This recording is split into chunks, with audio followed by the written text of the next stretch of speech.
Wondering if you're a little, you know, gay, lesbian?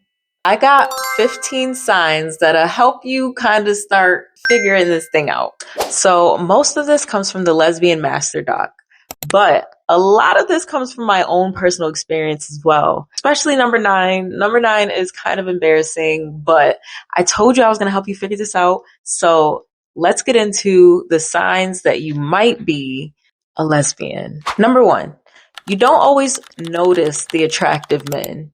Like, it's one of those things where, like, he could be in the room and he can even be hitting on you, but it isn't until, like, a friend or, like, a family member goes, like, hey, did you see that hot guy? Did you see how he was hitting on you?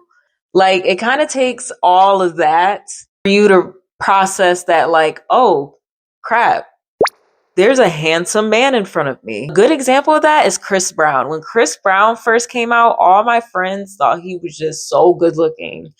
And I was just like, we don't all just like the music? Like, you guys think he's handsome?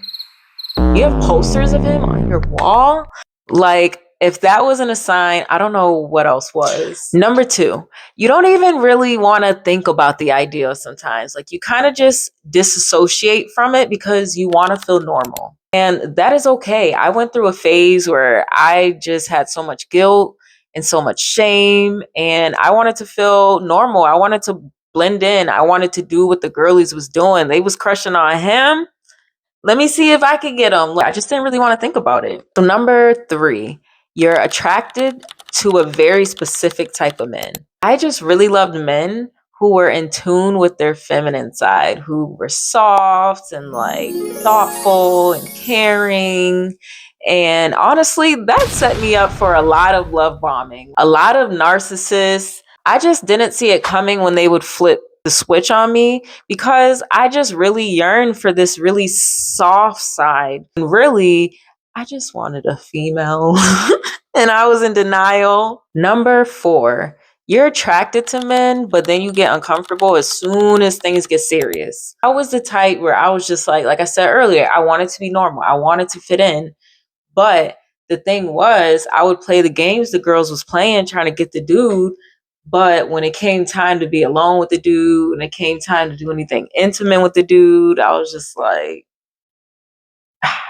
how did I get here? Like, girl, what are you doing? Like, get up. Like I would just be so uncomfortable, like so uncomfortable. And that brings me to my next one, number 5. Look, when you're at a point where you gotta fake it a lot more than you should in bed, when you're kissing them, when you're talking to them, when you're around them, like everything just starts to feel hella performative. Like nobody wants to deal with that. And for me, I was like that.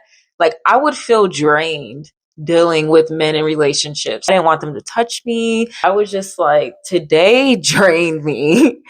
And I just didn't like performing. I don't know why I was doing it for so long. I feel like because for me personally, that insecurity and wanting to fit in, I had to fake too many aspects of the relationship. And I don't like faking it. I really don't. And that brings me to number 6. Like, you lose interest in men quick. And all of that, it adds up. It's draining, it's performative, it's uncomfortable, and you're unsure of it for some reason. You're just constantly second guessing it and you just lose interest.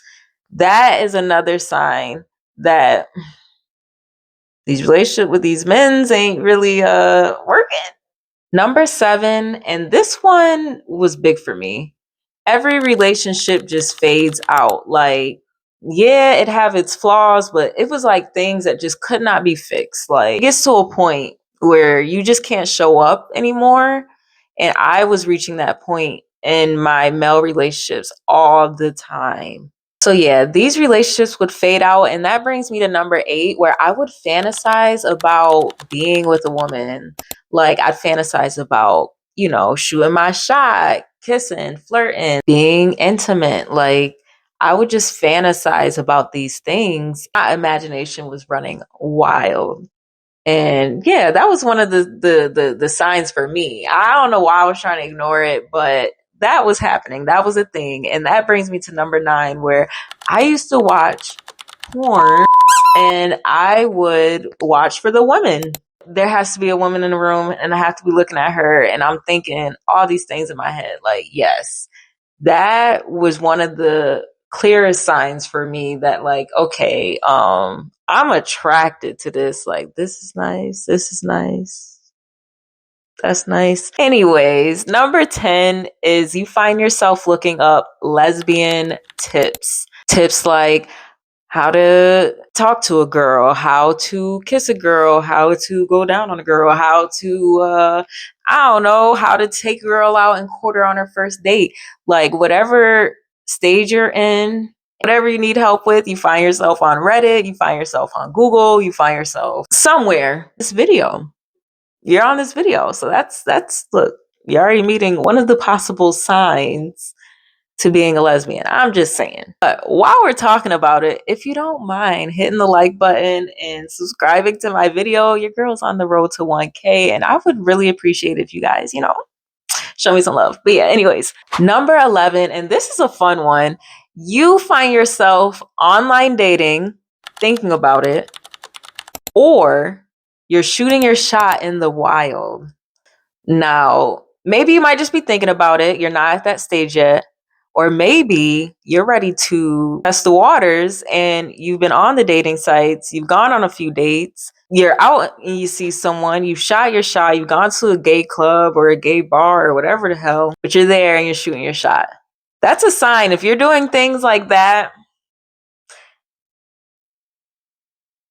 you might be a lesbian.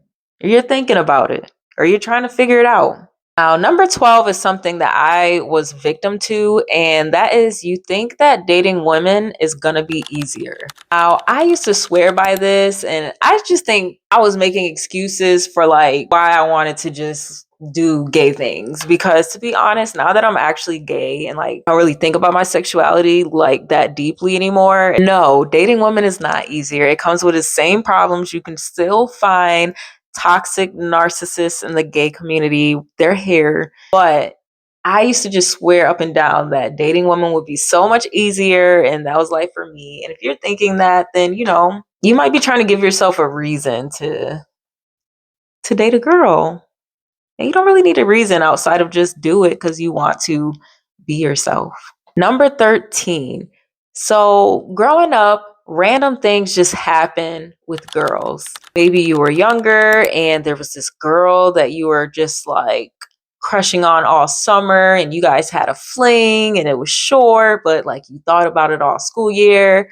Or like maybe there was this one girl where you kissed her and that was just like a thing because she was your friend, but you guys kissed and it's like, am I attracted to my friend? Like random things with girls just happen.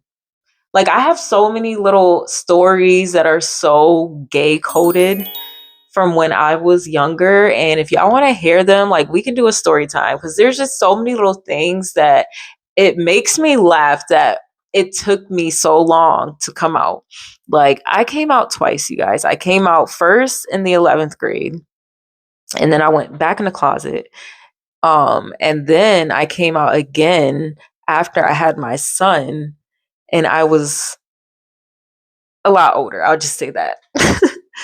So yeah, it baffles me that I struggled so much because all the evidence was there. It was right in my face. So number 14 is you think it's just a phase. It's either you think it's just a phase or typically it's other people who think it's just a phase and they put that in your head. But when I came out, especially that first time in the 11th grade, I was so vulnerable and came out just to come back in. Literal family would tell me it was just a phase, or like best friends would tell me it was just a phase. And I'm just like, are you not respecting what it is that I'm telling you right now? Like I'm telling you, like, okay, like go on, like get with the program. But it just was what it was. And I internalized a lot of that. So yeah, if you're going through that, that might be an early sign of a future lesbian journey, maybe a healing journey. That's just something that I went through. And if you're going through that, that could be a sign. Okay, our last and final sign. You are afraid to come out because you're afraid of what people will think. And if you're going through that, I completely understand why that is hard. There was a lot of people in my family that I knew were homophobic, and I knew what it was going to be like telling them. And I still had to do it because for me, I had to live in my truth. You will know when it's time to come and let them know. But first, make your journey about you. Explore yourself first, fully and truly, before you worry about letting people know and letting their opinions get in the way. Just know that a lot of this journey is going to require you to love yourself and allow yourself to be free. Give yourself grace and accept yourself for who you are. That's Accept yourself for who you are. Anybody else who don't, they could step. I mean, you have to be free. You have to be free. You have to be you. You have to be happy. Just because you want to be a lesbian does not mean that life is going to be easy. It is going to come with some stuff. Okay. But if you're built for it, and if that is who you are, you will be built for it. You will be just fine. Don't stress. Don't worry. Just be yourself. And whatever you do, be at peace with your decision and live in your truth. Because I know I'm at peace in my decision. That's how I knew I made the right decision, because I was at peace with it. Okay. I was not performing anymore. I can dress how I want to dress. I could be how I want to be. I have my girlfriend who I love, who just brings out the best in me. And it's just an amazing life. Like, I feel like I finally have my fantasy. I don't feel grossed out and uncomfortable around her. Like, that's my bae. Like, I'm just at so much peace with my decision. And that's going to tell you, that's going to be your main sign of like, am I a lesbian? So yeah, I'm going to end this video here. If you landed on this video, just know that you are amazing. I want to continue to make space for lesbian conversations in the future. Don't forget to like and subscribe so you can be a part of the community, part of the Shan family, and you can get updated when we have new conversations. But yeah, I'm out, and I hope to see you guys on the next video.